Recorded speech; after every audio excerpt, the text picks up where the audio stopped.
Next is Walter Gascoigne, who is also quite the storyteller. He's a writer of flash fiction, and he likes Edgar Allan Poe and H.G. Wells, so I assume this will be 20,000 Leagues Under the Fall of House of Usher. But we will have to wait and find if that is true or not. So, Walter, wherever you are. Walter? Here's Walter.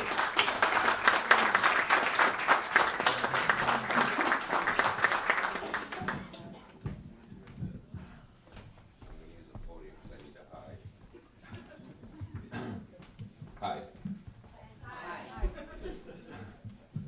I'm not here tonight because I'm guilty.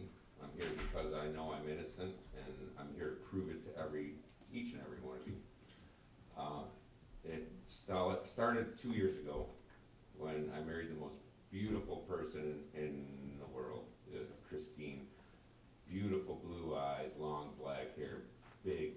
And she was perfect for me, and I thought I was perfect for her.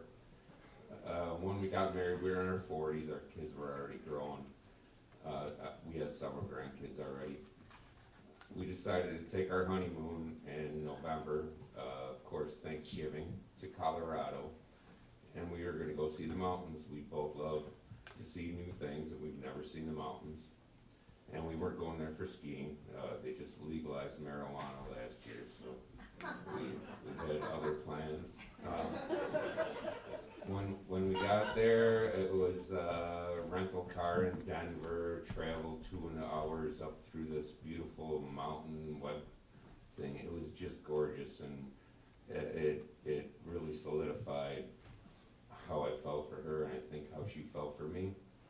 When we got to our condo up there, we lit the fire and we stopped on the way. We got this little fake turkey. It was in a plastic box, and it was our Thanksgiving dinner. So we made that, and we were happy, and some champagne and some smoke. And after making love and having a very good time that night, she went and took a shower to clean up, and I was very happy. That's when I heard her phone get a text, and I went to check it out, thinking maybe it was one of her kids or maybe my kids, that maybe something was wrong at home. You know, kids, everything goes wrong. So I checked her phone out. It was from my best friend, Steve. I worked with Steve for 15 years. He's been my friend for over 30. We knew each other since we were that big. It said, I really miss you. I can't wait till you get back. And I know he'll never find out, but if he does, we will still be together always. I didn't know what to do. I sat down on the couch, and I don't know if you ever heard of the saying, seeing red, but I did actually see red, not the bloodshot red that you get from the next day of drinking. I saw red. The room was red. Everything was red. I couldn't concentrate. I wanted to kill her. So I got up off the couch with the intent to do just that. My hands were trembling. I was sweating. I got to the bathroom door as the shower was going, and I heard a voice in my head, and it stopped me. It said, don't do this. Sit down, have a smoke, relax, take a deep breath, take a drink. Everything will be different tomorrow. And I listened to myself for a change, which I normally don't do. So I went and I sat down, and I took that smoke, and I took the drink, and I thought. And when she got out of the shower, she came and she kissed me on the head and told me the shower was open for me and it was ready.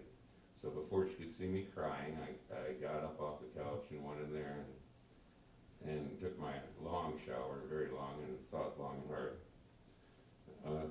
We went to bed that night. I don't think she suspected that I knew anything, and I don't think she did. But when we got up in the morning, we decided that we were going to go up the mountain. We're going to SD Park in the Rocky Mountains. I don't know if anybody's been there, but we were taking a little ride up there, and in the wintertime they close the roads off if the snow's too high. Even chain tires can't get you through. So we went as far as we could with the car. There was no one in the whole park. It was completely empty almost. To me it was huge. And and the mountains were everywhere, and we were all excited taking pictures, and I saw bear footprints. I knew what a bear footprint looks like. I live in Wisconsin. My father used to take me up north to the dump to watch the bears feed. So I was like, a bear, let's go, come on. And I started tracking the bear.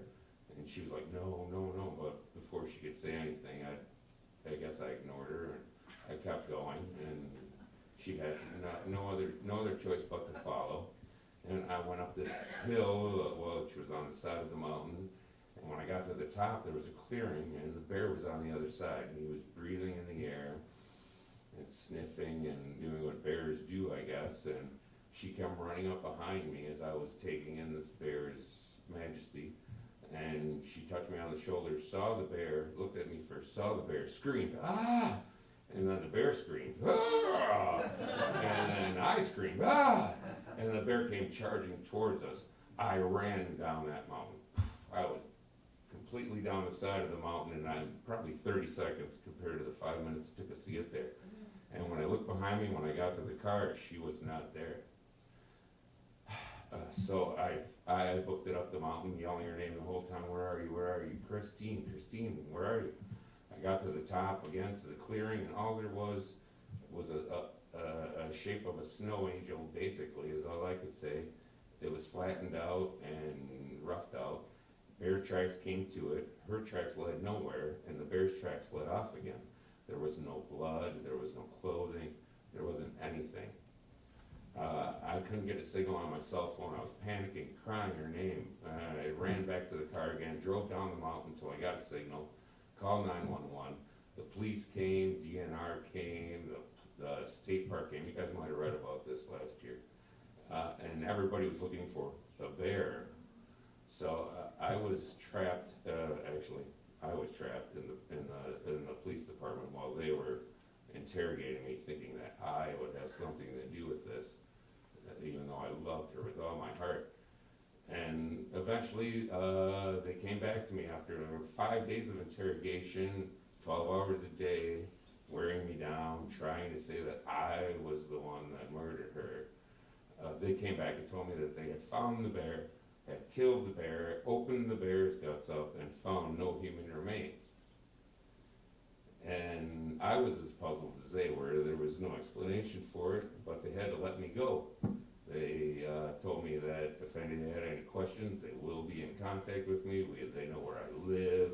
They know everything about me, so if there's any trouble, they will find me.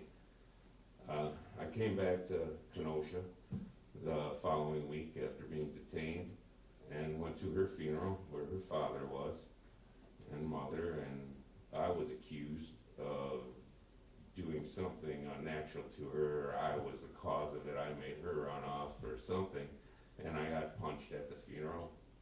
I haven't talked about this story since then, except to you.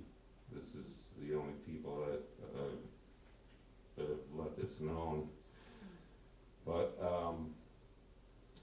the funny thing is, when I got back, a week later, Steve also went missing. He went to work one day and never showed up. And even though I still love Christine, I'll always love her. I still wonder to this day what would have happened if she would have